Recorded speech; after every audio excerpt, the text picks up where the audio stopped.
ನಮ್ಮ ಮನೆಯವರು ಯಾವಾಗಲೂ ಪನ್ನೀರ್ ರೆಸಿಪಿ ಮಾಡ್ಕೊಂಡಿರ್ತಾರೆ, ತುಂಬಾ ಚೆನ್ನಾಗಿರುತ್ತೆ. ಹಾಗೆ ಡಯಟ್ ಮಾಡೋರಿಗೂ ಒಳ್ಳೆಯದು, ಮಕ್ಕಳಿಗೂ ಕೂಡ ಒಳ್ಳೆಯದು.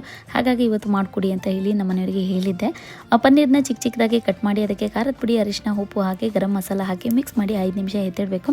ಆ ನಂತರ ಒಂದು ಪ್ಯಾನಿಗೆ ಬೆಣ್ಣೆ ಹಾಕಬೇಕು. ಅಷ್ಟರಲ್ಲಿ ನನ್ನ ಮಗ ಬಿದ್ದೋಗಿರೋ ಥರ ನಾಟಕ ಮಾಡ್ಕೊಂಡು ಅವರಪ್ಪ ಹೋಗಿ ಎತ್ತೋವರೆಗೂ ಅವನು ಎದ್ದೇಳೋದೇ ಇಲ್ಲ. ಈ ಥರ ದಿನಕ್ಕೊಂದು 24 ಸರಿ ಮಾಡ್ತಾನೆ ಇರ್ತಾರೆ. ಹಾಗೆ ನಮ್ಮ ಮನೆಯವರು ಬೆಣ್ಣೆ ಹಾಕಿ ಅದು ಮೆಲ್ಟ್ ಆಗೋದ್ರೊಳಗೆ ಅವ್ರ ಮಗನ್ನ ಎತ್ತಿ ನಿಲ್ಲಿಸಿ ಬಂದರು. ಅಲ್ಲಿವರೆಗೂ ಅವನು ಎದ್ದೇಳೋದೇ ಇಲ್ಲ. ಆ ನಂತರ ಮಿಕ್ಸ್ ಮಾಡಿರೋ ಪನ್ನೀರ್ನ ಬೆಣ್ಣೆಗೆ ಹಾಕಿ, ಸ್ವಲ್ಪ ಬೆಣ್ಣೆ ಜಾಸ್ತಿ ಇದ್ರೆ ಚೆನ್ನಾಗಿರುತ್ತೆ, ಅದನ್ನ ಚೆನ್ನಾಗಿ ಫ್ರೈ ಮಾಡ್ಕೊಬೇಕು ಸಣ್ಣ ಹುರಿಲಿ.